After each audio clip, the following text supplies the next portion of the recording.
The father of Cardinals legend Larry Fitzgerald has died just 2 months before his son was set to be inducted into the Pro Football Hall of Fame. And 12 Sports journalist Cameron Cox is joining us now. And Cam, you just recently spoke with Larry Fitzgerald Sr. just a few months ago. Yeah, right after his son was announced into the Hall of Fame. Mark, it even hurts to hear you say that. Larry's so close to being inducted in Canton, something the Fitzgerald family been looking forward to and planning. And just saw Larry recently, and was really excited about it. To hear that news about his dad's passing is just incredibly tough to hear. The Fitzgerald family announcing the passing of Larry Fitzgerald Sr. today. He died this afternoon in Minnesota. Mr. Fitz was a wonderful man, a pioneer in sports broadcasting and journalism. He was a regular here in the Valley watching his son Larry play for the Cardinals, covered Larry's career every step of the way, always enjoyed running him into the press box over there at State Farm Stadium. Above all else, he was a family man at heart. Nobody was prouder of his boys than Mr. Fitz. That was never more the case than back in February.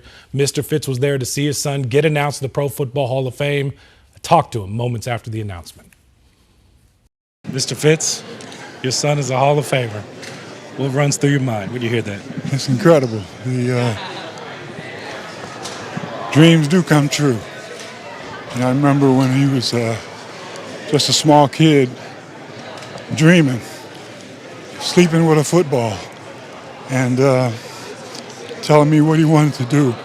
And I remember letting him know that I would do everything I could, his mom and I, to help him along the way. And he did the rest, he and God. And this is an incredible honor to see your son become a first ballot Hall of Famer.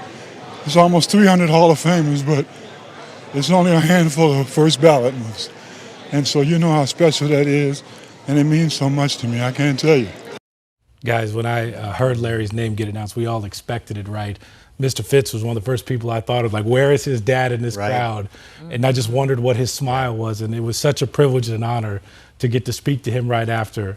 And you could just hear it in his voice how cool it was after all these years of, remember, Larry lost his mom to breast cancer in 2003, so for these last 20-something years, it's just been his dad kind of pushing him along, right? Marcus to his brother, and for him to get a chance to see his son, to know his son was a first ballot Hall of Famer, I just thought it was just really cool. And you could just see the look on his face, how much it meant to him. I am so grateful that he got to see and at least know that Larry was headed to the Hall of Fame before he passed. And Mark, you know, I think back to some of the times we had Mr. Fitz here in studio, sitting right over here on Sports Tonight, you know, breaking down the Cardinal game or talking about what was going on. And, you know, a lot of times it didn't always jive with what the Cardinals was happening, and it didn't always agree with Larry, but it was the ultimate showing of like, hey, that's my son. Sure. And I'm going to stand up for my son no matter what. And that was Mr. Fitz in a nutshell. Like, he was so proud of Larry, so proud of Marcus, his grandkids too as well. Like, if he had an opinion, he was going to share it. Doesn't matter what it was. He was always going to share it. And Kim, we know him as, you know, Larry's father and supporter, but he had a career in sports journalism. And Mark, you know that too as well, being out there in Minnesota. Like, he was a big voice out there, right? He was a huge voice. He was always on sports radio, and he was a very respected writer, newspaper writer up there.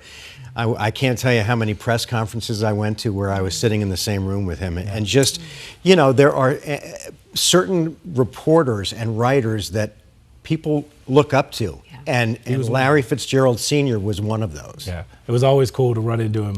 I mean, at a Cardinal game, in the press box, there he would be. You know, sometimes during the week, he'd show up at a training camp practice, and talking ball with him was like talking ball with one of the greats because he was just so knowledgeable. Always very kind to me since I got here in the Valley. He will be missed. It is extremely sad he won't get to see his son go into the Pro Football Hall of Fame in August in Canton. But as you said, Mark, to know that he knew. And you could see that in his eye. It was just a special night, and he will be certainly missed. Yes, of course, and our thoughts are with the Fitzgerald family this afternoon. All right, Cam, we'll check back in with you a little bit later.